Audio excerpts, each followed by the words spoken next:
여기 들어가! 빨리! 13살 천민 소년 태산이 아비의 빈 관뚜껑을 열고 피투성이가 된 동갑내기 세자를 거칠게 밀어 넣었습니다. 숨죽이고 있어. 절대 소리 내면 안 돼. 대못이 박히는 순간 시퍼런 칼날을 든 살수들이 마당으로 들이닥쳤지요. 저 관뚜껑을 깔아! 세자 놈이 숨어 있을지 모른다! 살수 대장이 도끼를 치켜들자 태사는 관 위에 드러누워 악을 썼습니다. 역병으로 살이 문드러져 죽은 우리 아비요. 관을 여는 순간 나리들 구족도 피를 토하며 죽을 것이오.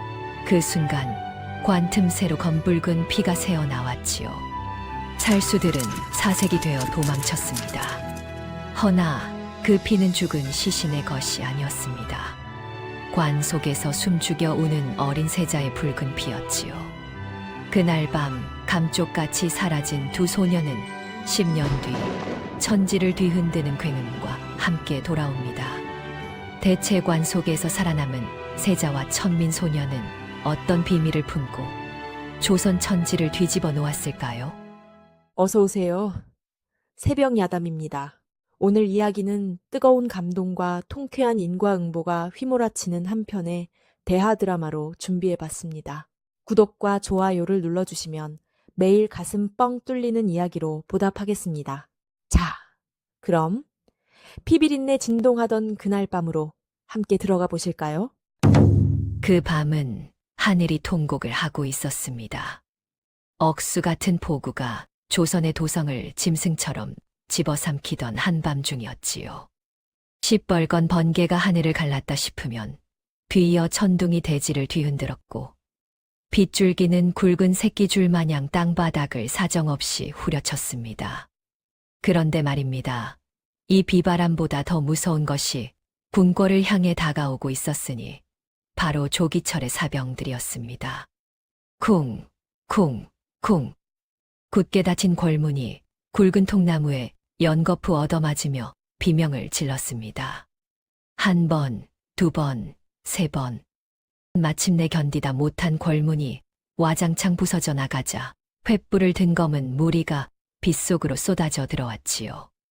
그 선두에 서 있던 자가 바로 병권을 쥔 야심가 조기철이었습니다. 조기철은 화려한 금박 비단 융복을 걸치고 있었는데 그 위로 빗물이 주르륵 흘러내려도 눈 하나 깜짝하지 않았습니다. 아니, 오히려 입꼬리를 실룩 올리며 흡족한 미소를 짓고 있었지요. 무슨 연유였겠습니까? 이 사내, 오늘 밤 조선의 역사를 자기 손으로 뒤엎으려 작정을 하고 온 것이었습니다. 임금께서는 백성들의 삶을 펴시고자 토지 개혁에 평생을 바치셨던 어진 분이셨습니다. 그러나 부패한 양반들, 그 중에서도 가장 큰 땅을 움켜쥐고 있던 조기철 일파에게 이것은 제 살점을 도려내는 것과 다름없었지요.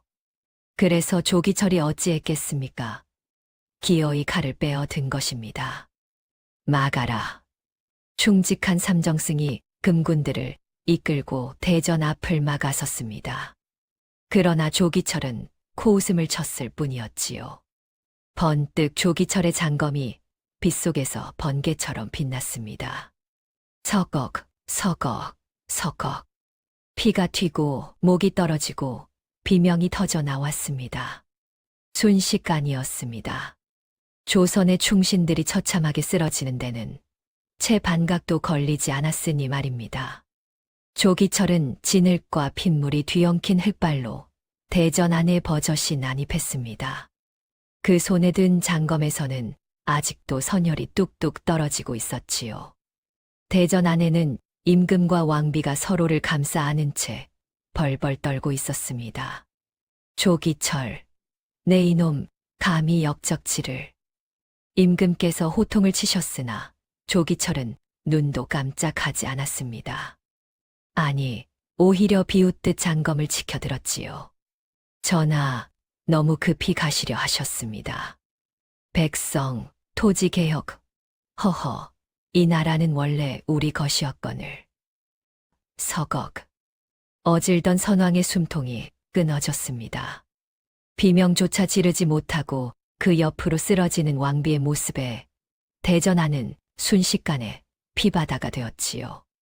조기철은 그 참혹한 광경을 내려다보며 붉은 용상 위에 피를 흩뿌리듯 칼을 휘둘렀습니다. 그리고는 미친 듯이 웃어 젖혔지요. 그 광소가 어찌나 섬뜩하던지 번개조차 잠시 숨을 죽이는 듯 했습니다. 그런데 말입니다. 이 피비린내 나는 아수라장의 틈바구니에서 꼼짝 않고 숨을 죽이는 작은 그림자가 있었습니다. 바로 13살 세자 이겸이었지요. 이겸은 쓰러진 궁녀들의 시체더미 아래 엎드려 두 손으로 자신의 입을 옥죄듯 틀어막고 있었습니다.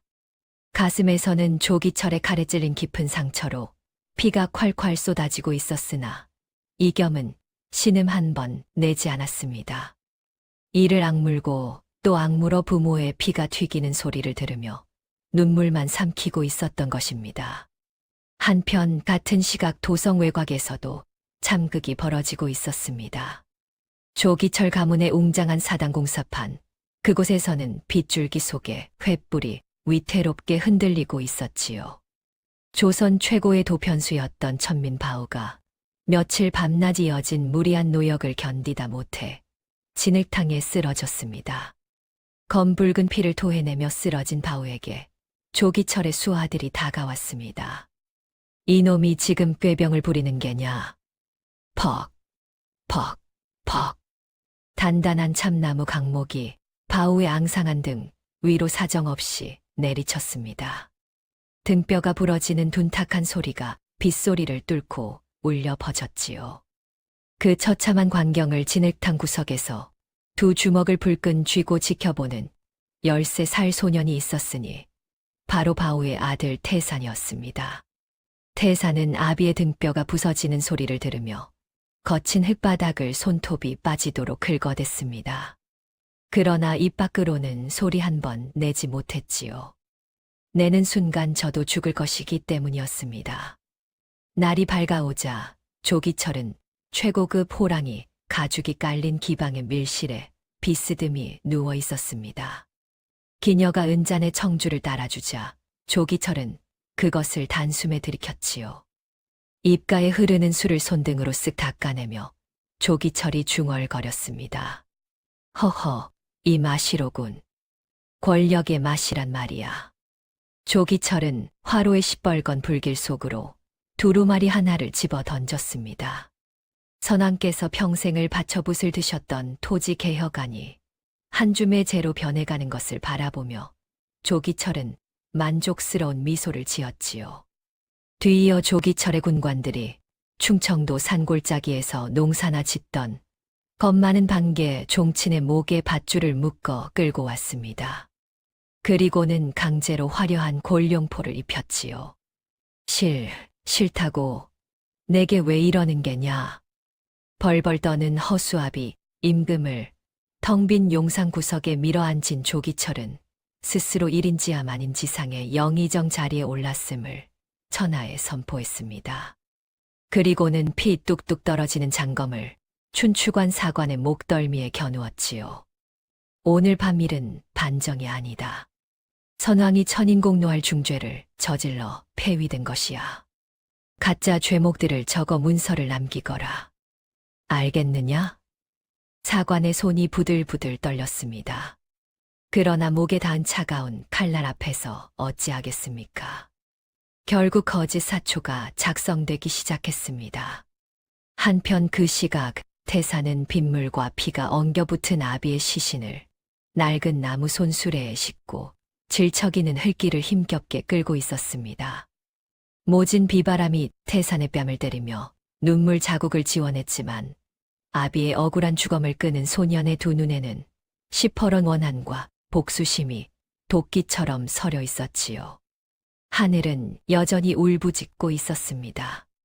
그 폭우 속에서 한 소년은 부모와 형제를 전부 잃고 또 한 소년은 아비를 잃었습니다. 피와 눈물과 빗물이 뒤엉킨 그 밤, 두 소년의 운명은 아직 서로를 모른 채 같은 방향을 향해 흘러가고 있었던 것입니다. 거짓된 역사와 핏빛으로 물든 도성의 아침이 밝아올 무렵이었습니다. 궁궐 외곽의 비좁고 냄새나는 하수구 개구멍을 통해 오물을 뒤집어 쓴 한 소년이 기어 나왔습니다. 바로 세자 이겸이었지요.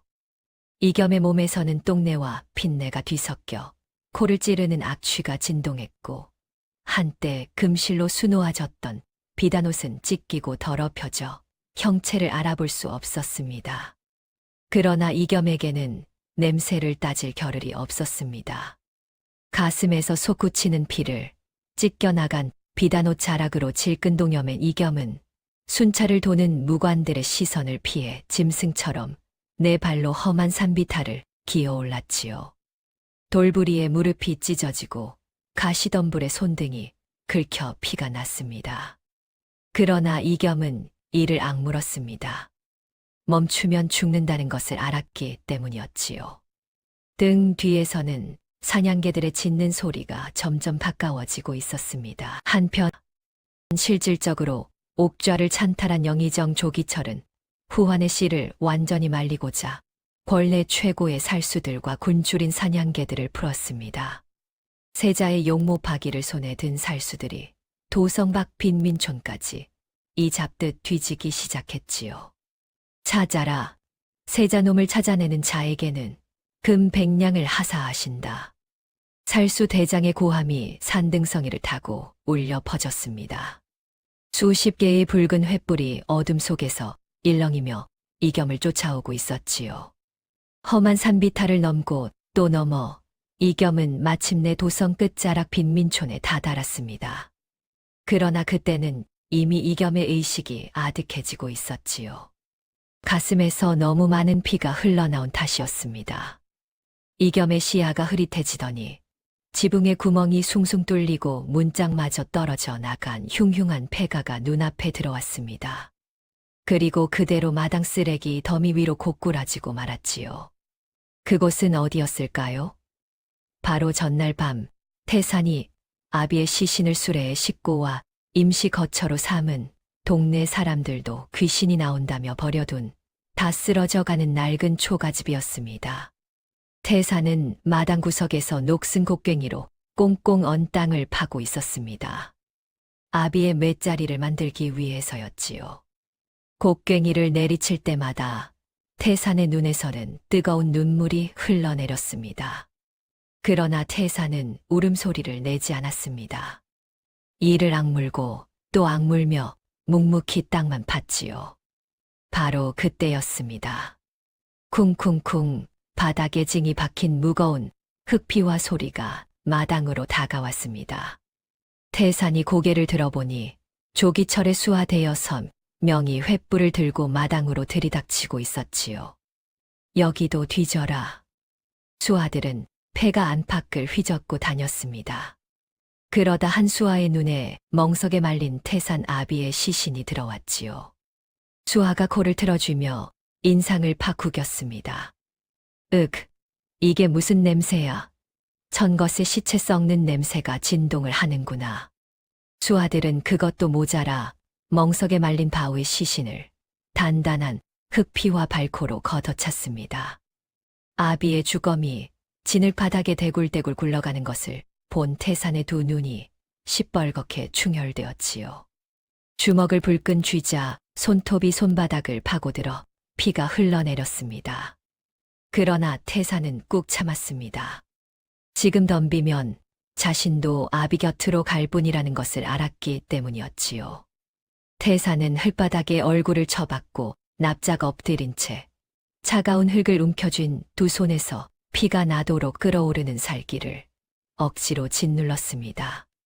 쳇, 더러운 곳이로군. 가자. 수하들이 가래침을 뱉고 문 밖으로 사라진 뒤에야 태산은 천천히 몸을 일으켰습니다. 그런데 그때 부서진 술의 옆 쓰레기 더미에서 무언가 움직이는 것이 보였지요.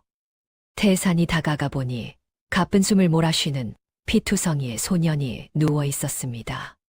태산의 눈이 크게 떠졌습니다. 흙먼지를 뒤집어 쓴 소년의 찢어진 속적삼 사이로 왕실 특유의 금실 용 문양 자수가 선명하게 드러나 있었기 때문이었지요. 태산이 숨을 들이켰습니다.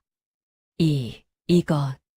태산은 조심스럽게 소년의 피 묻은 가슴팍을 확인했습니다. 치명적인 칼자국 주변에 뚜렷하게 박힌 7개의 점이 보였지요. 북두칠성 모양이었습니다. 왕의 운명을 타고난 자만이 지닌다는 그 징표가 눈앞에 쓰러진 소년의 가슴에 선명하게 박혀 있었던 것입니다.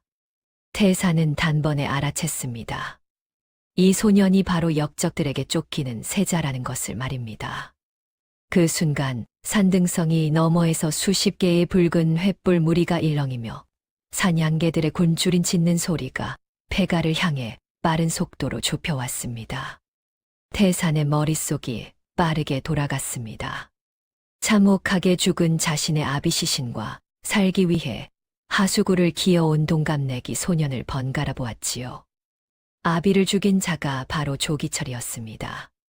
그리고 지금 이 소년을 쫓는 자도 조기철이었지요. 태산은 짧고 굵은 결단을 내렸습니다. 태산은 아비의 시신을 묻어주려 피눈물로 밤새 대패질을 해 깎아두었던 거친 소나무 칠성판 쪽으로 이겸의 몸을 짐짝처럼 필사적으로 끌고 갔습니다. 빈 관이었지요. 아비를 눕히려 만들어둔 관에 살아있는 사람을 눕히려는 것이었습니다. 그때 이겸이 가느다랗게 눈을 떴습니다. 피 묻은 손으로 태산의 소매를 붙잡았지요. 목에서는 소리가 나오지 않았습니다. 그러나 이겸은 입 모양으로 또렷이 말했습니다. 은혜를 잊지 않겠다. 태산은 대답하지 않았습니다. 대신 숨이 멎어가는 이겸을 좁은 관 속에 거칠게 밀어 넣었지요. 그리고는 무거운 관뚜껑을 덮었습니다. 칠흑 같은 어둠이 이겸을 집어삼켰습니다. 그 어둠 속에서 이겸은 자신을 위해 아비의 관까지 내어준 천민 소년을 생각하며 소리 없이 뜨거운 눈물을 흘렸습니다. 횃불의 붉은 빛이 폐가의 마당을 비추기 시작했습니다. 사냥개들의 짖는 소리가 코앞까지 다가왔지요. 태산은 망치를 들어 올렸습니다. 그리고 관뚜껑에 굵은 대못을 박기 시작했습니다. 쾅, 쾅, 쾅. 무자비한 망치 소리가 폐가의 밤하늘을 뒤흔들었지요. 그 소리는 마치 장송곡 같았습니다. 아비를 묻지 못한 아들이 아비의 관에 남을 눕히며 박는 대못 소리. 그것은 곧 태산의 울음소리이기도 했습니다. 그러나 태산은 울지 않았습니다. 이를 악물고 또 악물며 대못만 박았지요. 왜냐하면 지금 울면 둘 다 죽을 것이기 때문이었습니다. 짐승의 거친 숨소리가 문 앞에 닿았습니다. 살수들이 칼을 빼들고 폐가의 마당을 짓밟고 들어서는 찰나 어둠 속에서 관뚜껑에 굵은 대못이 박히는 무자비한 망치 소리가 쾅쾅 울려 퍼졌지요. 횃불을 든 살수 대장이 눈을 가늘게 뜨며 그 소리가 나는 쪽으로 다가왔습니다. 저건 뭐냐? 살수 대장의 눈에 거친 소나무 판자로 대충 짜맞춘 관 하나가 들어왔습니다. 그리고 그 옆에서 망치를 들고 대못을 박던 13살 소년 태산이 보였지요. 태산은 살수들이 들이닥치자마자 하던 일을 멈추고 칠성판이 깔린 관 위로 짐승처럼 몸을 날렸습니다. 그리고는 개거품을 물고 발작하듯 뒹굴기 시작했지요. 으악! 아버지, 아버지! 태산은 미친 사람처럼 울부짖으며 관 위에서 사지를 버둥거렸습니다. 눈을 희번덕거리고 입에서는 거품이 부글부글 끓어나왔지요. 살수 대장이 인상을 찡그리며 다가왔습니다. 이놈이 미쳤나? 비켜라. 살수 대장이 도끼를 치켜들었습니다. 세자가 숨어 있을지 모른다며 관을 부수려 한 것이었지요. 그 순간 태산이 미친 듯이 울부짖으며 살수 대장의 흑피와 바짓가랑이를 두 손으로 단단히 부여잡았습니다. 안 돼요. 안 돼. 이 안에는 역병 귀신이 들어있단 말이에요. 태산은 두 눈을 붉게 뒤집어 깐 채 악을 썼습니다. 콧물과 눈물이 범벅이 된 얼굴로 하늘을 향해 절규했지요. 제 아버지가요. 온몸에 시퍼런 고름이 터지는 흉악한 역병으로 썩어 죽었단 말입니다. 이 관뚜껑을 여는 순간 역병 귀신이 들러붙어 나리들의 구족이 피를 토하며 치려를 쏟고 죽게 될 거예요. 태사는 그러면서 살수들의 다리를 향해 핏물 섞인 가래침을 퇴퇴 튀겼습니다. 살수들이 화들짝 놀라 뒷걸음질을 쳤지요. 그런데 바로 그때였습니다.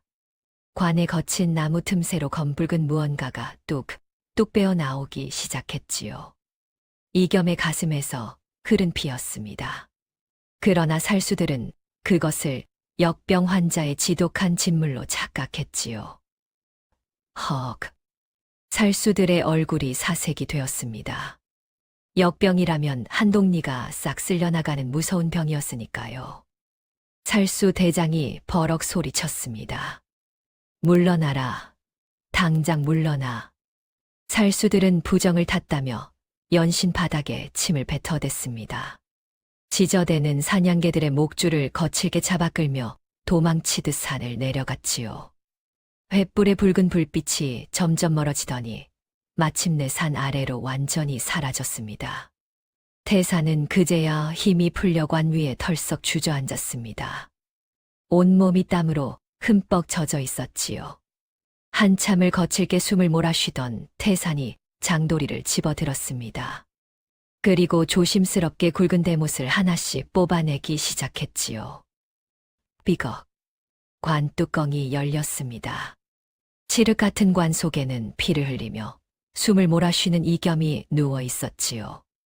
태사는 이겸을 조심스럽게 관 밖으로 꺼내어 낡은 멍석 위에 눕혔습니다. 이겸의 창백한 얼굴 위로 달빛이 흘러내렸지요. 그 밤 칠성판에 누워 살아난 세자 이겸은 밖에서 목숨 걸고 자신을 지켜준 천민 소년을 생각하며 소리 없는 뜨거운 눈물을 또다시 흘렸습니다. 아비의 관을 내어준 소년, 역병 귀신 운운하며 자신을 살려낸 소년. 이름도 모르는 그 소년에게 이겸은 평생 갚지 못할 빚을 진 것이었지요. 다음 날 이른 아침이었습니다. 빈민촌 장터 국밥집 주모가 문짝 없는 폐가 마당으로 불쑥 들어왔지요. 손에는 김이 모락모락 나는 낡은 뚝배기가 들려 있었습니다. 이가 나간 금간 뚝배기였지요. 쯔쯔, 불쌍한 놈들 같으니라고. 주모는 혀를 차면서 뚝배기를 마루에 거칠게 내려놓았습니다. 그 안에는 바닥에 돼지고기 건더기가 잔뜩 깔린 뜨끈한 국밥이 담겨 있었지요. 주모는 두 소년을 번갈아 보더니 눈을 흘기며 휑하니 사라졌습니다. 입은 험했지만 마음은 따뜻한 사람이었던 것입니다. 태사는 부러진 나무 숟가락으로 국밥을 크게 떴습니다. 그리고 고열에 걸려 추위에 벌벌 떠는 이겸에 갈라진 입안으로 억지로 들이밀어 넣었지요. 먹어야 살아. 이거라도 먹어야 산다고. 이겸의 목구멍으로 뜨거운 국밥이 넘어갔습니다. 그 온기에 이겸의 얼어붙은 몸이 조금씩 녹아내리기 시작했지요. 이겸은 국밥을 삼키다 말고 오열했습니다. 하수구를 기어 나온 뒤로 처음 먹는 따뜻한 음식이었습니다. 어젯밤 부모를 잃고 칼에 찔려 죽을 뻔하고 관 속에 갇혀 숨을 죽였던 이겸이었지요. 그런 이겸에게 이 국밥 한 그릇은 세상에서 가장 따뜻한 것이었습니다. 이겸은 눈물을 흘리며 자신을 먹여 살리는 태산을 바라보았습니다. 태산도 붉어진 눈으로 이겸을 바라보았지요. 두 소녀는 그렇게 말없이 눈을 맞추었습니다. 말하지 않아도 알 수 있었습니다. 신분을 뛰어넘은 형제가 된 것을 말입니다. 그것은 무건의 맹세였지요. 며칠 뒤 마을의 늙고 굽은 촌장도 찾아왔습니다. 촌장은 다해진 집신 두 켤레와 냄새나는 누더기 배옷가지를 폐가 마루에 무심하게 던져놓았지요. 흠흠. 촌장은 헛기침을 하며 가버렸습니다. 역시 말은 없었지만 마음은 따뜻한 사람이었던 것입니다. 그렇습니다. 이 빈민촌 백성들은 겉으로는 입이 험하고 손버릇이 매웠지만 속정만큼은 한없이 깊은 사람들이었지요. 주모는 뜨끈한 국밥을, 촌장은 낡은 집신을 던져주며 두 소년의 생명줄을 이어주었습니다. 세상에서 가장 낮은 곳에 사는 사람들이 세상에서 가장 귀한 핏줄을 살려낸 것이었지요. 이겸은 품속에서 어머니의 유품인 용문양 옥패를 꺼내어 꼭 쥐었습니다. 부모를 잃은 밤 어머니가 마지막 숨을 거두며 이겸의 손에 쥐어준 것이었지요. 이겸은 옥패를 가슴에 품으며 속으로 맹세했습니다. 반드시 살아남겠습니다. 반드시 돌아가겠습니다. 그리고 반드시 복수하겠습니다.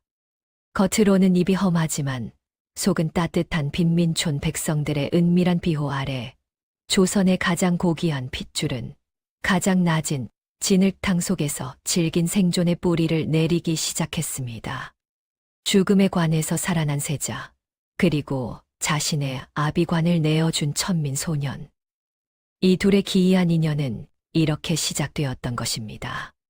그리고 이 인연이 10년 뒤 조선을 뒤흔드는 복수의 서막이 될 줄은 아무도 몰랐지요. 10년이면 강산도 변한다더니 과연 그러했습니다. 10번의 봄이 오고 10번의 겨울이 지나는 동안 문짝 없던 흉흉한 패가는 두 청년이 묵묵히 생존과 복수를 벼리는 은밀한 비밀 목공소로 변모했지요. 낮에는 마을 사람들의 농기구를 고치고 가구를 짜며 평범한 목수 행세를 했지만 밤이면 희미한 등잔불 아래서 두 청년은 고개를 맞대고 무언가를 설계했습니다.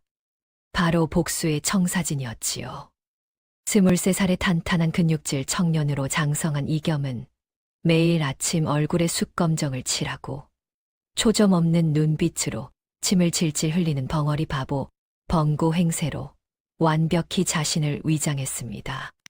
그 모습이 어찌나 실감났던지 10 발자국 앞에서 봐도 세자의 흔적은 찾아볼 수 없었지요. 숯검정으로 얼룩진 얼굴, 헐렁한 누더기 베옷, 질질 흘러내리는 침. 누가 보아도 동네에서 밥이나 축내는 불쌍한 바보였습니다. 그러나 그 바보의 품속 깊은 곳에는 어머니의 유품인 용문양 옥패가 10년째 고이 감춰져 있었지요. 그리고 바보의 눈동자 깊은 곳에는 부모를 잃은 밤의 시퍼런 복수심이 꺼지지 않는 불씨처럼 타오르고 있었습니다. 한편 23살의 태사는 조선 최고의 도편수로 이름을 날리고 있었습니다. 아비 바우의 피를 물려받은 천재적인 솜씨였지요. 10년의 고된 대패질로 굳은 살이 단단히 박인 거친 손, 무거운 목재를 다루며 다져진 다부진 체격. 그러나 태산의 소매 속에는 늘 묵직한 무쇠 망치가 숨겨져 있었습니다.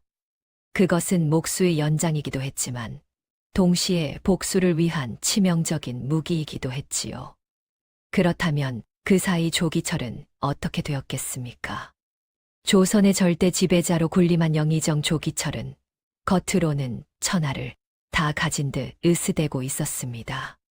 화려한 금박 비단 융복에 징이 박힌 흑피화를 신고 수백 명의 종을 거느리며 호사스러운 삶을 누렸지요. 그러나 말입니다. 그 화려함 뒤에는 썩어가는 무언가가 있었습니다. 조기철은 매일 밤 악몽에 시달렸지요.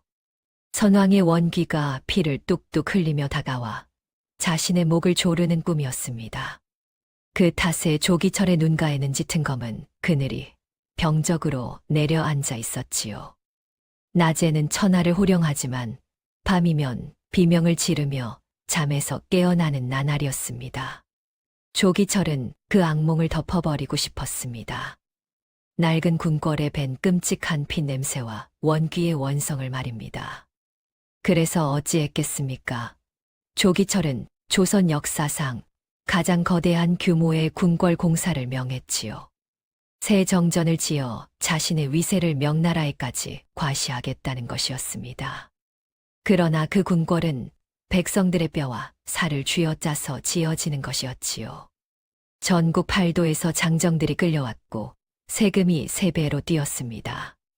굶어 죽는 백성이 속출했지만 조기철은 눈도 깜짝하지 않았지요. 내 궁궐이 완성되면 선왕의 원귀 따위는 발밑에 짓밟힐 것이다. 조기철은 그렇게 중얼거리며 섬뜩한 미소를 지었습니다. 바로 이때 태산에게 기회가 찾아왔지요. 조선 최고의 도편수라는 명성이 궁궐까지 닿은 것이었습니다. 관청에서는 새 정전에 쓸 최고급 금강송을 구할 수 있는 자를 찾고 있었는데 태산만 한적임자가 없었지요. 태산은 금강송을 구한다는 명목을 방패 삼아 합법적으로 건문을 뚫고 팔도의 깊은 산속을 누비기 시작했습니다. 그러나 태산이 산속에서 만나는 것은 나무만이 아니었지요. 화전민이나 승려로 위장에 숨어 지내던 북방의 정예 근왕군들을 접선한 것이었습니다.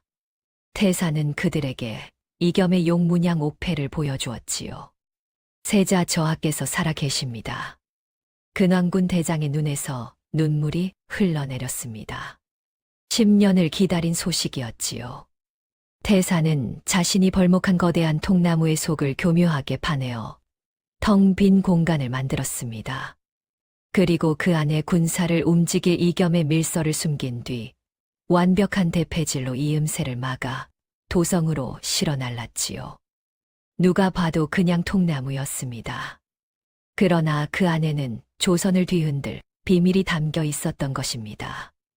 어느 날 낮, 빈민촌 장터는 북적거리고 있었습니다. 벙구가 무거운 짐을 나르고 있었지요. 비틀거리며 짐을 나르는 벙구를 본 주모가 다가왔습니다. 이 멍청한 놈아. 찰싹. 주모의 손바닥이 벙구의 등짝을 세차게 후려쳤습니다. 그러나 주모는 때리면서 다른 손으로는 치마폭에서 무언가를 꺼내 벙구의 품속에 슬쩍 찔러 넣었지요. 펄펄 끓는 찐 감자였습니다. 훔쳐먹지 말고 일이나 해. 이 바보야. 주모는 눈을 흘기며 가버렸습니다. 겉으로는 욕을 하면서도 속으로는 챙겨주는 10년 전 그대로의 주모였지요. 이겸은 품속의 따뜻한 감자를 느끼며 눈시울이 붉어졌습니다. 그러나 평화로운 장터의 분위기는 오래가지 않았지요. 갑자기 조기철의 사나운 무관들이 들이닥쳤습니다. 모두 무릎 꿇어라. 무관들은 청년들을 모조리 흙바닥에 무릎 꿇렸습니다. 아직 살아있을지 모를 세자의 징표, 가슴에 깊은 흉터와 그 주변에 박힌 북두칠성 모양의 점을 확인하겠다는 것이었지요. 무관들이 번뜩이는 칼끝으로 무릎 꿇은 청년들의 위솥을 거칠게 찢어내며 살벌한 검문을 이어갔습니다. 이겸의 심장이 빠르게 뛰기 시작했습니다. 이제 바보 행세를 하며 웅크린 벙구의 차례가 다가오고 있었지요. 무관의 거친 손이 벙구의 낡은 배운 멱살을 틀어쥐었습니다. 그 순간 인분이 가득 담긴 거대한 똥장군을 어깨에 맨 태산이 비틀거리며 난입했지요. 아, 잠깐. 태산은 무관들 앞에서 일부러 돌부리의 발을 헛디딘 척했습니다. 그러더니 과르르 벙구의 머리 위부터 북두칠성 반점이 있는 가슴팍까지 냄새나는 진득한 오물을 폭포수처럼 콸콸 쏟아버렸지요. 아이고, 이 미친 바보 자식아. 태산은 지게 작대기를 뽑아들고 똥물을 뒤집어 쓴 벙구를 사정없이 패기 시작했습니다. 귀한 걸음을 다 엎질렀다며 미친 듯이 악을 쓰며 실감나는 연기를 펼쳤지요. 이 칠푼이 바보 놈아, 네가 뭔 짓을 한 거야. 촌장과 주모가 황급히 달려왔습니다. 똥물의 뒹구는 벙구를 가리키며 무관들에게 굽신거렸지요. 나리, 용서하십시오. 저놈은 우리 동네 미친 칠푼이 벙어리 놈입니다. 동네 사람들이 먹다 남은 밥이나 축내는 바보라니까요. 무관들의 얼굴이 일그러졌습니다. 진동하는 지독한 인분 악취에 헛구역질이 나왔던 것이지요. 더러운 똥간의 천 것들. 무관들은 칼집으로 코를 쥐어막고 서둘러 장터를 빠져나갔습니다.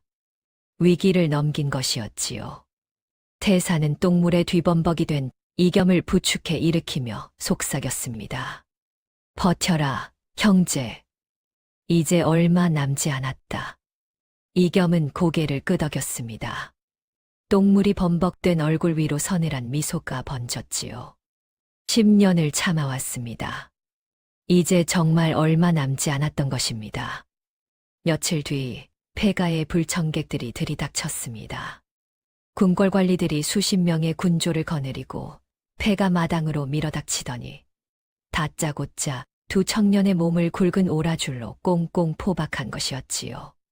태산이 버둥거리며 소리쳤습니다. 이게 무슨 짓이오? 대체 무슨 영문이란 말이오? 그러나 관리들은 코웃음만 칠 뿐이었습니다. 영의정 대감의 언명이시다. 너의 솜씨가 조선 제일이라 하니 세정전 공사판의 총책임 도편수로 차출한다. 감히 거역하면 목이 달아날 줄 알아라. 태산의 눈이 번뜩였습니다. 세정전 공사판이라 바로 그곳이었지요. 10년을 기다려온 그 무대가 드디어 열리는 것이었습니다. 그러나 태산은 내색하지 않았습니다. 오히려 겁에 질린 척 고개를 조아렸지요. 알겠습니다. 나리. 영의정 대감의 명을 어찌 거역하겠습니까? 벙구 역시 짐꾼 보조로 묶인 채 끌려갔습니다. 바보가 힘이라도 쓸 줄 아니 짐이나 나르게 하라는 것이었지요. 두 청년은 짐승처럼 밧줄에 묶여 끌려갔습니다. 촌장과 주모가 마을 어귀까지 쫓아왔지요. 늙은 촌장은 눈물을 훔치며 두 청년의 뒤를 바라보았고, 주모는 무관의 채찍질을 자신의 등통으로 막아내며 벙구의 거친 손에 무언가를 억지로 쥐어주었습니다. 이 바보 놈아, 이거라도 먹고 버텨야 해. 그것은 낡은 볶은 콩 주머니였지요. 10년 전 폐가에서 굶어 죽어가던 두 소년에게 몰래 찔러주던 바로 그 콩 주머니였습니다. 이겸은 그 콩 주머니를 품속 깊이 넣으며 눈시울이 뜨거워졌지요. 공사판에 도착한 두 청년의 눈앞에 거대한 광경이 펼쳐졌습니다. 화려한 단청과 거대한 소나무 기둥들이 하늘을 찌를 듯 솟아오르고 있었지요. 그러나 그 화려함 뒤에는 처참한 현실이 숨어 있었습니다. 무거운 돌을 나르다 쓰러지는 백성들의 비명이 곳곳에서 터져 나왔고, 톱밥 먼지가 숨통을 틀어막았지요. 채찍에 맞아 피를 흘리는 장정들, 곤주림에 쓰러져 실려 나가는 노인들. 그야말로 생지옥이 따로 없었습니다. 빨리빨리 움직여, 꾸물거리면 채찍이다. 감독관의 고함이 공사판을 쩌렁쩌렁 울렸습니다. 이겸은 무거운 목재를 어깨에 메고 비틀거리면서도 이 모든 것을 두 눈에 또렷이 담았지요. 백성들의 고혈을 짜내어 짓는 탐욕의 궁궐, 그것이 바로 조기철의 정전이었습니다. 며칠 뒤 공사판에 어가 행차가 있었습니다. 화려한 금박 비단 융복을 입은 영의정 조기철이 수십 명의 호위 무관을 거느리고 완공을 앞둔 자신의 거대한 궁궐을 시찰하기 위해 위풍당당하게 현장으로 들어선 것이었지요. 모두 엎드려라. 영의정 대감 행차시다. 공사판의 모든 인부들이 흘바닥에 엎드렸습니다. 조기철은 흡족한 미소를 지으며 천천히 공사판을 둘러보았지요. 그런데 바로 그때였습니다. 길가에 웅크려 톱밥을 치우던 벙구가 무거운 짐 수레를 미처 비키지 못한 것이었지요. 조기철의 눈이 매섭게 빛났습니다. 저놈이 뭐냐? 호위 무관이 황급히 달려가 벙구를 끌어당겼지만 이미 조기철의 불같은 성질은 폭발한 뒤였지요. 이 불경한 천것이 감히 내 길을 막아. 퍽! 조기철의 단단한 흑피와 발코가 벙구의 뺨을 사정없이 걷어찼습니다. 벙구의 몸이 나무십처럼 나동그라졌지요. 터진 입술에서 붉은 피가 뚝뚝 떨어졌습니다. 바로 그 순간이었습니다. 바닥에 쓰러진 이겸의 눈빛이 변했지요. 찰나의 순간, 바보의 눈이 아니었습니다. 왕족의 짐승 같은 살기가 번개처럼 스쳤고 이겸의 주먹에 하얗게 힘이 들어갔지요. 10년간 삼켜온 분노가 목구멍까지 치밀어 올랐습니다. 그 끔찍한 살기를 감지한 태산이 눈 깜짝할 새에 몸을 날렸습니다. 이겸의 위를 완벽히 덮어 누르며 진흙 바닥에 이마가 닿도록 납작 엎드린 것이었지요. 용서하십시오, 대감나리. 이 미천한 것들이 죽을 죄를 지었습니다. 태산은 자신의 거친 베옷소매로 조기철에 번쩍이는 가죽신에 묻은 흙먼지를 미친 듯이 닦아냈습니다. 벌레처럼 몸을 웅크리고 두 손을 비비며 목숨을 구걸하는 신용을 했지요. 제발 목숨만은 살려주십시오, 대감나리. 이 미천한 것들이 다시는 이러지 않겠습니다. 조기철은 발밑에 엎드린 태산을 비웃듯 내려다보았습니다. 입꼬리를 실룩 올리며 멸시 섞인 가래침을 뱉었지요. 천한 것들은 숨을 쉬는 것조차 이 몸의 허락을 받아야 한다는 것을 모르느냐. 조기철은 그렇게 내뱉고는 거드름을 피우며 지나쳐 갔습니다. 호위 무관들이 우르르 그 뒤를 따랐지요. 태산에 떨리는 몸통 아래 깔려있던 이겸은 등 뒤에서 자신을 짓누르는 태산의 무게를 느끼며 주모가 쥐어준 콩주머니를 소나귀에 힘껏 쥐었습니다. 콩주머니가 으스러질 것처럼 손에 힘이 들어갔지요. 끓어오르는 거대한 분노를 가까스로 삼키고 있었던 것입니다. 그날 밤이었습니다. 톱밥이 눈처럼 흩날리는 어두운 자재 창고 안에서 두 청년이 고개를 맞대고 있었지요. 희미한 등잔불 아래 거대한 정전의 뼈대가 그려진 도면이 펼쳐져 있었습니다. 태산이 숫 조각을 집어들었습니다. 그리고 도면 위 한 지점에 선명하고 굵은 X자를 그어 표시했지요. 바로 정전 전체 천장의 하중을 지탱하는 바닥 한가운데에 핵심 나무 쐐기 위치였습니다. 여기다. 이 쐐기 하나만 빠지면 이 거대한 정전은 종이장처럼 무너져 내린다. 태산의 목소리가 낮게 울렸습니다. 이겸은 고개를 끄덕이며 품속 깊은 곳에서 용문양 옥패를 꺼냈지요. 그리고 태산이 파놓은 통나무 공간 속에 근왕군의 한양 진격 날짜를 적은 마지막 거사 밀서를 찔러 넣었습니다. 완공식 날이다. 그날 조기철 놈은 반드시 이 용상에 앉으려 할 것이다. 이겸의 눈빛이 서늘하게 빛났습니다. 10년간 갈아온 복수의 칼날이 드디어 빛을 발할 때가 온 것이었지요. 조기철의 탐욕을 상징하는 화려한 궁궐이 하늘 높이 솟아오를수록 두 청년이 10년간 설계해온 파멸의 거대한 무덤은 한치의 오차 없이 완벽하게 완성되어 가고 있었습니다. 조기철은 꿈에도 몰랐지요. 자신이 짓고 있는 궁궐이 바로 자신의 무덤이라는 것을 말입니다. 마침내 그날이 밝았습니다.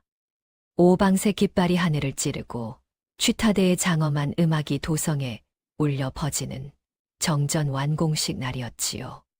조선 팔도에서 관리들이 모여들었고 백성들은 골문 밖에서 인산인해를 이루었습니다. 조기철은 단상에 서서 천하를 다 가진 듯 환하게 웃어젖혔지요. 오늘이야말로 본관의 위협이 만천하에 드러나는 날이로다. 조기철의 목소리가 정전 앞마당을 쩌렁쩌렁 울렸습니다. 금박 비단 융복이 햇살을 받아 번쩍거렸고 징이 박힌 흙피와는 붉은 단상 위에서 위풍당당하게 빛났지요. 조기철은 흡족한 미소를 지으며 자신이 지은 거대한 정전을 올려다보았습니다. 하늘을 찌를 듯 솟아오른 처마, 화려하게 칠해진 단청, 조선 최고의 금강송으로 깎아 만든 거대한 기둥들. 모든 것이 완벽했지요. 그러나 조기철은 몰랐습니다. 바로 그 순간 도성 밖에서 무슨 일이 벌어지고 있는지를 말입니다. 쿠르르르릉. 천둥 같은 말발굽 소리가 대지를 뒤흔들었습니다. 완공식장의 무거운 침묵을 깨고 육중한 골문이 통째로 산산조각나며 부서져 내렸지요. 수천 마리의 군마가 일으키는 흙먼지가 정전 앞마당을 완전히 덮어버렸습니다. 이게 무슨. 조기철의 얼굴이 사색이 되었습니다. 흙먼지가 걷히자 그 앞에 나타난 것은 갑옷을 입은 수천의 정예 군사들이었지요. 그리고 그 선두에 선 자가 있었습니다. 10년의 숫검정을 지우고 바보 벙구의 허물을 벗어던진 이겸이 선왕의 피 묻은 낡은 갑옷을 입고 백마 위에 당당히 앉아 있었지요.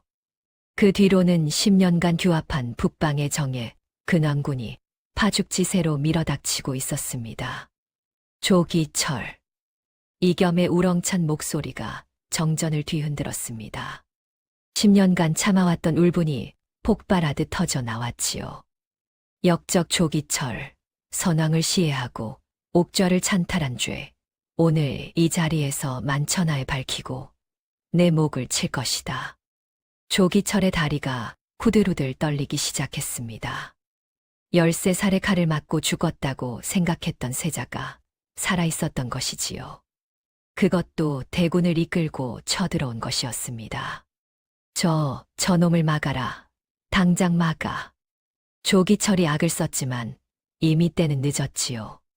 조기철에 썩어 빠진 사병들은 근왕군의 압도적인 기세에 눌려 무기를 버린 채 도망치기 시작했습니다. 칼을 버리고 골담을 넘는 자, 투구를 벗어던지고 엎드려 항복하는 자, 아수라장이 따로 없었지요. 허수아비 임금은 어떻게 되었겠습니까? 근왕군이 쳐들어오자마자 혼비백산하여 제 발로 골룡포를 벗어 던지고 골담 밖으로 도망쳐 버렸지요. 애초에 왕 노릇을 하고 싶었던 것이 아니었으니까요. 모든 권력의 수족을 잃고 도간에 든 쥐가 된 조기철은 자신이 지은 거대한 새 정전 안으로 허겁지겁 후퇴했습니다. 수하들과 함께 육중한 문을 빗장으로 겹겹이 걸어 잠갔지요. 문을 막아라. 저놈들이 들어오지 못하게 막아. 조기철의 목소리가 갈라져 나왔습니다. 그러나 그것만으로는 부족했지요. 궁지에 몰린 조기철은 최후의 발악을 시작했습니다. 수하들을 시켜 정전을 떠받치는 거대한 기둥 주변에 수십 통의 흑색 화약을 다급하게 굴려와 산더미처럼 쌓아놓은 것이었지요. 내가 죽으면 이 정전도 함께 불태울 것이다. 나와 함께 저 세자 놈도 잿더미로 만들 테다. 조기철의 눈에 광기가 서렸습니다. 죽음을 앞둔 짐승의 발악이었지요. 쾅! 정전문이 산산조각 났습니다. 이겸이 장검을 뽑아들고 정전 안으로 들어섰지요. 그러나 이겸은 곧 발걸음을 멈춰야 했습니다. 조기철이 도편수 태산의 목에 시퍼런 장검을 들이밀고 방패막이로 삼고 서 있었기 때문이었지요. 꼼짝 마라, 세자. 조기철이 악을 썼습니다. 조기철의 수하 하나가 쏟아진 화약 도화선 옆에 불이 활활 타오르는 횃불을 들고 이겸과 근왕군을 향해 비열한 웃음을 지었지요. 한 발자국만 더 다가오면 이 천한 도편수 놈의 목을 친다. 그리고 이 화약에 불을 붙여 네 놈이 세울 새 옥좌를 지옥불로 만들 테다. 서늘한 장검 끝에 짓눌린 태산의 목에서 붉은 피가 한 방울씩 흘러내렸습니다. 낡고 거친 베옷깃이 붉게 젖어갔지요. 그러나 태산의 얼굴에는 두려움이 없었습니다. 오히려 이겸을 똑바로 바라보며 고개를 미세하게 끄덕였지요. 이겸의 손이 부들부들 떨렸습니다. 10년을 기다려온 복수가 눈앞에 있었지요. 그러나 그 복수를 위해서는 유일한 형제의 목숨을 담보로 내놓아야 했습니다. 이겸의 핏발선 눈가에서 뜨거운 눈물이 매끄러운 나무 바닥으로 뚝뚝 떨어졌지요. 조기철, 이 비겁한 놈. 이겸의 목소리가 떨렸습니다. 평생을 기다려온 복수와 유일한 형제의 목숨 사이에서 이겸의 마음은 갈기갈기 찢어지고 있었지요. 결국 이겸은 절망 어린 긴 탄식과 함께 꽉 움켜쥐고 있던 장검을 정전 바닥 위로 툭 떨어뜨렸습니다. 그리고 무릎을 꿇고 고개를 숙였지요. 됐다, 됐어. 조기철의 얼굴에 승리의 미소가 번졌습니다. 무기를 버리고 무릎 꿇은 세자를 내려다보며 광소를 터뜨렸지요. 하하하, 이것 봐라. 세자놈이 무릎을 꿇었다. 천한 목수 놈 하나 때문에 복수를 포기하다니. 역시 내 아비처럼 어리석은 놈이로구나. 조기철은 극도의 오만함에 취해 단상을 밟고 올라갔습니다. 그리고 감히 텅 빈 붉은 용상 위에 털썩 주저앉았지요. 10년간 꿈꿔왔던 자리였습니다. 선왕을 죽이고 세자를 죽이고 자신이 앉으려 했던 바로 그 자리에 마침내 앉은 것이었지요. 보아라, 내가 조선의 진짜 왕이다. 조기철은 용상 위에서 광소를 터뜨렸습니다. 그리고 횃불을 든 수하에게 턱짓을 했지요. 이제 화약에 불을 붙여 이 모든 것을 끝내려는 것이었습니다. 바로 그 찰나였습니다. 인질로 잡혀 피를 흘리던 태산의 입가에 서늘하고 비릿한 미소가 번졌지요. 그 미소는 승리자의 미소였습니다. 불꽃이 도화선에 닿으려는 찰나였습니다. 태산이 짐승처럼 몸을 비틀었지요. 목에 닿은 칼날을 아슬아슬하게 피하며 몸을 한껏 숙이더니 소매 속에서 무언가를 꺼내 들었습니다. 10년간 숨겨두었던 묵직한 무쇠 망치였지요. 아비 바우에게 물려받은 도편수의 혼이 담긴 그 망치였습니다. 이게 무슨... 조기철이 소리쳤지만 이미 늦었습니다. 태산은 번개처럼 몸을 날려 용상 단상 아래 마룻바닥 한가운데를 향해 무쇠 망치를 혼신을 다해 내리쳤지요.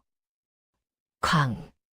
천지를 뒤흔드는 엄청난 쇳소리가 정전 안을 가득 메웠습니다. 바로 그 자리에는 거대한 정전 천장의 하중을 지탱하고 있던 핵심 나무 쐐기가 박혀 있었지요. 태산이 직접 설계하고 직접 박아 넣고 직접 빼낼 준비를 해두었던 바로 그 쐐기였습니다. 쐐기가 산산조각이 나며 사방으로 튕겨나갔습니다. 그 순간 정전 전체가 신음하기 시작했지요. 마치 거대한 짐승이 비명을 지르는 것 같았습니다. 10년 전 다스러져가는 낡은 폐가에서 두 청년이 밤을 새워가며 치밀하게 설계했던 정전 붕괴의 덫이 용상에 앉아 으스대는 악인의 가장 큰 탐욕 앞에서 완벽하게 발동하는 순간이었지요. 기기기기기, 육중한 소나무 기둥들이 짐승의 뼈가 부러지는 듯한 괴성을 지르며 사방으로 뒤틀리기 시작했습니다. 천장을 받치던 대들보의 이음새가 무서운 속도로 뜯어져 나갔지요. 화려한 단청이 칠해진 천장에서 먼지가 폭포수처럼 쏟아져 내렸습니다. 이게 무슨... 조기철의 얼굴이 하얗게 질렸습니다. 용상 위에서 터져 나오던 광소가 한순간에 짐승 같은 비명으로 변했지요. 조기철은 머리 위에서 쏟아지는 엄청난 톱밥 먼지를 맞으며 허공을 올려다보았습니다. 거대한 대들보가 금이 가며 자신을 향해 기울어지고 있었지요. 살려줘, 살려줘. 조기철이 용상에서 구르듯 내려왔습니다. 궐문 쪽으로 기어 도망치려 했지요. 그러나 운명은 그를 놓아주지 않았습니다. 조기철이 걸친 화려하고 긴 비단옷 자락이 부서진 나무 파편에 깊게 걸린 것이었지요. 안 돼, 안 돼. 조기철이 미친 듯이 옷자락을 잡아당겼습니다. 그러나 비단은 찢어지지 않았지요. 최고급 명주로 지은 너무도 튼튼한 비단이었습니다. 평소에는 자랑거리였을 그 비단이 지금은 조기철의 발목을 옥죄는 사슬이 되어버린 것이었지요. 제발, 제발 살려줘. 조기철이 울부짖었습니다. 그러나 그 비명에 귀 기울여줄 사람은 아무도 없었지요. 횃불을 들고 있던 수하들은 이미 화약을 버리고 도망쳐 버렸습니다. 조기철은 홀로 남겨졌지요. 우르르르릉. 천지를 뒤흔드는 굉음과 함께 정확히 용상 바로 위에 가로질러 있던 수십 톤의 거대한 중앙 대들보가 쏜살같이 떨어지기 시작했습니다. 조기철의 머리 위로 폭포수처럼 쏟아져 내린 것이었지요. 으아악. 조기철의 마지막 비명이 정전 안을 가득 메웠습니다. 그리고 그 비명은 곧 무거운 굉음에 묻혀버렸지요. 쿠르르르릉. 거대한 대들보가 조기철의 몸 위로 내리꽂혔습니다. 용상이 산산조각났고 바닥이 움푹 패였지요. 천하를 호령하며 백성의 고혈을 빨아먹던 영의정 조기철은 결국 자신이 탐욕으로 쌓아 올리고 감히 앉으려 했던 용상과 함께 무거운 잔해 밑에 완벽하게 지식여져 압사당했습니다. 백성들의 뼈와 살로 지은 궁궐이 그 주인을 집어삼킨 것이었지요. 이보다 더 완벽한 인과응보가 또 있겠습니까? 정전의 일부가 무너져 내리며 일으킨 짙은 먼지 구름이 서서히 걷히기 시작했습니다. 이겸은 흩어진 날카로운 파편을 맨손으로 헤치고 단숨에 달려갔지요. 클바닥에 뒹군 태산을 찾기 위해서였습니다. 태산아, 태산아. 이겸의 다급한 목소리가 먼지 속을 뚫고 울려 퍼졌습니다. 그리고 이겸은 태산을 찾았지요. 부서진 목재 사이에서 콜록거리며 일어나는 태산의 모습이 보였습니다. 이 자식아. 태산이 씩 웃어 보였습니다. 온몸이 흙투성이었고 이마에서는 피가 흘러내렸지만 그 눈빛만큼은 그 어느 때보다 맑았지요. 말했잖아, 형제. 내가 설계한 건물은 내가 무너뜨릴 수 있다고. 이겸은 태산의 흙투성이 얼굴에 자신의 얼굴을 강하게 부볐습니다. 그리고 10년간 가슴속에 응어리 졌던 뜨거운 눈물을 짐승처럼 오열하듯 쏟아냈지요. 이 바보 같은 놈아, 네가 죽으면 나는 어쩌라고. 죽긴 누가 죽어. 나는 아직 할 일이 많다고. 태산이 툭툭 흙먼지를 털어내며 몸을 일으켰습니다. 그리고 박살난 용상 쪽을 턱짓으로 가리켰지요. 저거 좀 봐, 형제. 이겸이 고개를 돌렸습니다.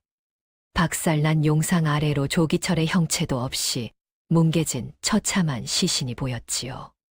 화려한 금박 비단 용복은 피로 물들어 있었고 징이 박힌 흙피와는 나뒹굴고 있었습니다. 천하를 호령하던 영의정의 최우치고는 너무나도 비참하고 초라한 모습이었지요. 밖에서 대기하던 근황군 무관들이 일제히 뛰어들어왔습니다. 조기철의 시신을 확인하고는 칼을 거두어 검집에 꽂았지요. 역적 조기철이 천벌을 받았습니다. 무관의 외침이 정전 밖으로 울려 퍼졌습니다. 살아남아 목숨을 구걸하는 조기철의 썩은 수하들과 부패한 권문세가들은 모두 앞마당에 무릎이 꿇린 채 포승줄에 묶였지요. 가혹한 차명의 심판을 기다리게 된 것이었습니다. 살려주십시오. 저희는 시키는 대로 했을 뿐입니다. 제발 목숨만은. 그자들의 비굴한 구걸 소리가 앞마당을 가득 메웠습니다. 그러나 이겸은 눈도 깜짝하지 않았지요. 10년 전 이자들이 부모를 죽일 때 이겸이 얼마나 울부짖었는지 그들은 기억이나 하고 있을까요? 태산은 옷소매로 흙먼지를 툭툭 털어내며 맑게 갠 도성의 푸른 하늘을 올려다보았습니다. 그리고 10년 전 억울하게 매맞아 죽은 아비바우의 영혼을 향해 깊고 무거운 묵념을 올렸지요. 아버지, 보고 계십니까? 아들이 해냈습니다. 아버지의 망치로 아버지의 원수를 갚았습니다. 태산의 눈가에 눈물이 맺혔다가 볼을 타고 흘러내렸습니다. 그러나 그것은 슬픔의 눈물이 아니었지요. 10년간의 한이 풀리는 눈물이었습니다. 이겸은 바닥에 떨어졌던 선왕의 피 묻은 장검을 다시 굳게 거머쥐었습니다. 그리고 완전히 무너져 내린 탐욕의 잔해 위에 당당히 두 발을 딛고 섰지요. 바보 번구는 더 이상 없었습니다. 그 자리에는 조선의 진짜 왕이 우뚝 서 있었지요. 오늘부터 조선은 다시 시작된다. 이겸의 우렁찬 목소리가 도성 하늘 끝까지 울려 퍼졌습니다. 10년의 서름이, 10년의 분노가 10년의 복수가 마침내 끝난 것이었지요. 반정의 끔찍한 역사 조작과 피 묻은 상처를 도려내고 옥좌를 되찾은 새 임금 이겸은 조기철 일파를 모조리 능지처참에 처했습니다. 10년간 백성의 고혈을 짜내던 악인들의 목이 저작거리에 내걸렸지요.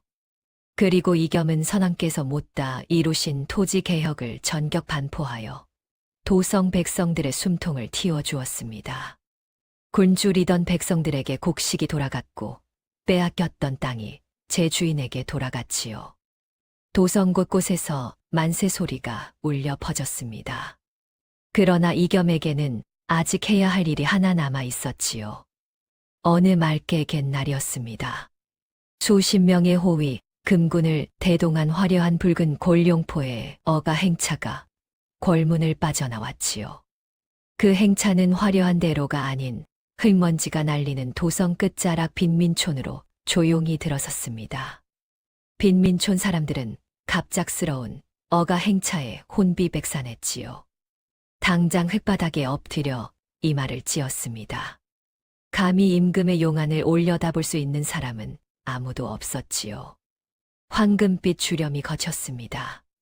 옥교에서 내린 임금이 천천히 빈민촌 마당으로 걸어 들어왔지요. 그 발걸음이 국밥집 주모 앞에서 멈추었습니다. 고개를 들어라. 임금의 목소리가 울렸습니다. 주모가 부들부들 떨며 고개를 들었지요. 그리고 임금의 용안을 본 순간 주모의 두 눈이 접시만하게 커졌습니다. 허. 주모의 입에서 비명 같은 신음이 터져 나왔습니다.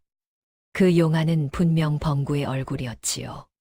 10년간 등짝을 후려치고 똥물을 뒤집어 씌우고 짐꾼으로 부려먹던 바로 그 바보 벙구의 얼굴이었습니다. 벙구. 주모의 얼굴이 사색이 되었습니다. 늙은 촌장도 마을 사람들도 하나둘 고개를 들다가 임금의 용안을 확인하고는 그 자리에서 기절할 듯 흙바닥에 엎드렸지요. 전하. 아이고 죽을 죄를 지었습니다. 마을 사람들의 통곡 소리가 빈민촌을 가득 메웠습니다. 그들은 사시나무 떨듯 이마를 뾰족한 돌바닥에 찧으며 울부짖었지요. 전하인 줄도 모르고 짐승처럼 부린 대역죄인들의 목을 당장 쳐 주십시오. 주모가 피눈물을 흘리며 악을 썼습니다. 자신의 뺨을 손바닥으로 철썩철썩 후려치며 울부짖었지요. 이 죽일 년이, 이 천하의 죽일 년이 감히 하늘 같은 전하의 등짝을 후려치다니. 이 손을 잘라주십시오. 이 더러운 손을 잘라주십시오. 촌장도 굽은 허리를 펴지도 못한 채 흙바닥에 이마를 쳐박았습니다. 소인이 눈이 있어도 눈이 아니었습니다. 똥물을 뒤집어 씌우고 미친 칠푼이라 불렀으니 이 죄를 어찌 갚겠습니까? 당장 목을 쳐주십시오. 마을 사람들 모두가 같은 말을 외치며 울부짖었지요. 죽여달라, 목을 쳐달라, 능지처참을 해달라. 그 통곡 소리가 빈민촌 하늘을 뒤덮었습니다. 그러나 이겸은 그들을 꾸짖지 않았습니다. 오히려 호위하는 금군들을 손짓으로 물리고 주저없이 질척이는 진흙탕 바닥으로 성큼성큼 걸어 들어갔지요. 그리고 흙투성이가 된 주모와 촌장의 굳은 살 박인 두 손을 단단히 맞잡아 일으켜 세웠습니다. 전하, 이러시면 아니 됩니다. 금군 대장이 황급히 소리쳤지만 이겸은 손을 들어 그를 제지했지요. 물러서 있거라. 이겸은 붉은 용포 자락이 지늘게 젖는 것도 아랑곳하지 않고 무릎을 굽혀 백성들과 눈을 맞추었습니다. 그리고 골룡포 가장 깊은 품 속에서 무언가를 조심스레 꺼내어 치켜들었지요. 그것은 낡고 해진 볶은 콩주머니 하나였습니다. 주모의 눈이 또다시 휘둥그레졌지요. 그 콩주머니는 분명 자신이 10년 전부터 몰래 찔러주던 바로 그것이었습니다. 너무 낡아서 실밥이 터지고 색이 바래서 누런 빛이 된 그 콩주머니를 임금이 골룡포 품속에 고이 간직하고 있었던 것이었지요. 이겸의 눈에서 굵은 눈물이 뚝뚝 흘러내렸습니다. 작은 콩주머니를 꽉 쥐고 떨리는 목소리로 입을 열었지요. 주모가 이 콩주머니를 몰래 찔러주지 않았다면 이겸의 목소리가 갈라졌습니다. 촌장 어르신이 낡은 집신을 던져주지 않았다면 이겸은 눈물을 훔치지 않았습니다. 그냥 흘러내리는 대로 두었지요. 이 나라의 왕은 10년 전 그 추운 겨울에 이미 얼어 죽었을 것이요. 이겸의 울먹이는 목소리가 빈민촌을 가득 메웠습니다. 그대들이 죄인이라고? 아니요. 그대들은 죄인이 아니요. 이겸은 바닥에 엎드린 이들을 일으켜 세우며 말을 이었지요. 그대들은 짐승만도 못했던 나를 먹이고 입히고 살려낸 진정한 조선의 부모요. 이겸은 냄새나는 낡은 베옷의 백성들을 자신의 넓은 골룡포 품 안으로 뜨겁게 끌어안았습니다. 화려한 골룡포와 거친 베옷이 뒤엉켰지요. 임금의 눈물과 백성의 눈물이 한데 섞여 흙바닥으로 떨어졌습니다. 전하. 주모가 오열했습니다. 촌장도 마을 사람들도 모두 오열했지요. 임금의 지극한 보온과 진심 어린 눈물에 빈민촌 전체가 감격의 눈물바다가 되었습니다. 엎드려 있던 백성들은 두 손을 모아 하늘을 향해 목청껏 외쳤지요. 성은이 망극하옵니다. 만세, 만세, 만만세. 만세 소리가 빈민촌 하늘 끝까지 울려 퍼졌습니다. 한편 빈민촌 끝자락에 위치했던 다 쓰러져 가던 흉흉한 폐가 자리에는 임금의 어명으로 반듯하고 튼튼하게 지어진 널찍하고 따뜻한 기와집이 들어서 있었지요. 정일품 공조판서의 벼슬과 수레에 가득 찬 하사품을 정중히 사양하고 마을로 돌아온 도편수 태산이 너른 마당에서 백성들에게 나누어 줄 나무 평상을 묵묵히 대패질하고 있었습니다. 스스스. 대패밥이 나무 위로 동글동글 말려 나왔지요. 태산의 거친 손에는 여전히 굳은 살이 단단히 박혀 있었습니다. 벼슬이 뭐가 대수겠습니까? 태산은 그냥 몫으로 사는 것이 좋았지요. 아비 바우처럼 나무를 깎고 집을 짓는 것이 태산의 천직이었습니다. 그때 누군가 마당으로 걸어 들어오는 발자국 소리가 들렸지요. 태산이 고개를 들어보니 무거운 골룡포를 벗고 베옷 차림을 한 청년이 서 있었습니다. 단장하지 않은 편안한 모습이었지요. 야, 태산아. 이겸이 정겹게 웃으며 동갑내기 형제의 이름을 불렀습니다. 호위 무사들은 모두 밖으로 물려놓은 뒤였지요. 태산은 하던 대패질을 멈추고 씩 웃었습니다. 그리고 마루 밑에서 탁한 막걸리 항아리를 꺼내 들었지요. 왔냐, 형제. 태산은 이빨 빠진 낡은 사기 그릇에 구수한 막걸리를 가득 부어 이겸에게 건넸습니다. 이겸은 그것을 받아들고 낡은 툇마루에 털썩 걸터 앉았지요.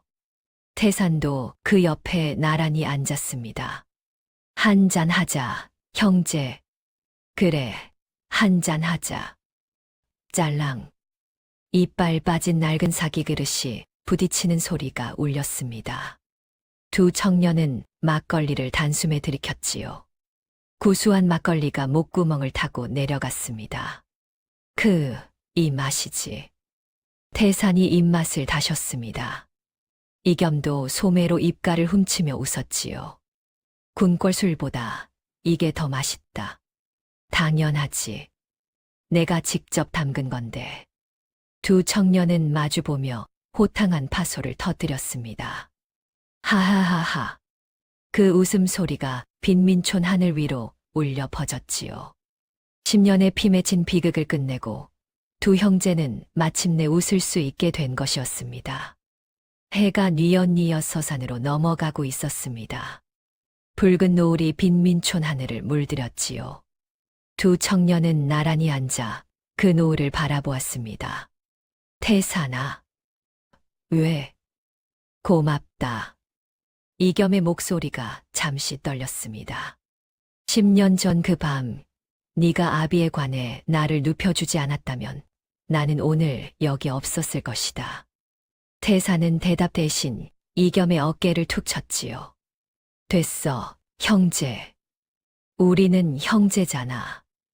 이겸은 고개를 끄덕이며 눈시울을 붉혔습니다. 태산도 눈가가 촉촉해졌지요. 그러나 두 사람은 더 이상 울지 않았습니다. 울 일은 이미 다 지나갔으니까요. 칠성판의 대못을 박아 진짜 왕을 지켜낸 천민 목수의 위대한 이야기는 그 뒤로 조선 팔도 누각마다 영원히 지워지지 않는 전설로 새겨졌습니다. 사람들은 입에서 입으로 그 이야기를 전했지요. 옛날 옛적에 아비에 관해 세자를 눕혀 살려낸 목수가 있었다더라. 그 목수가 쐐기 하나로 역적의 궁궐을 무너뜨렸다지 아마. 천민이 왕을 살리고 왕이 천민을 형제라 불렀다더군. 그 이야기를 들은 아이들은 눈을 반짝였고 어른들은 고개를 끄덕였지요.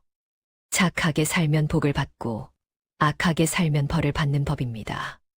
조기철은 탐욕으로 쌓은 궁궐에 깔려 죽었고 이겸과 태사는 서로를 지키며 끝내 승리했지요. 이것이 바로 하늘이 내린 인과응보요. 천민 목수와 벙어리 세자의 10년 복수극이었습니다. 어떻습니까, 여러분? 가슴이 뻥 뚫리셨습니까? 아비에 관해 세자를 눕히고 대못을 박아 살려낸 태산이 10년 뒤 그 손으로 직접 역적의 궁궐을 무너뜨렸으니 이보다 통쾌한 사이다가 또 있겠습니까?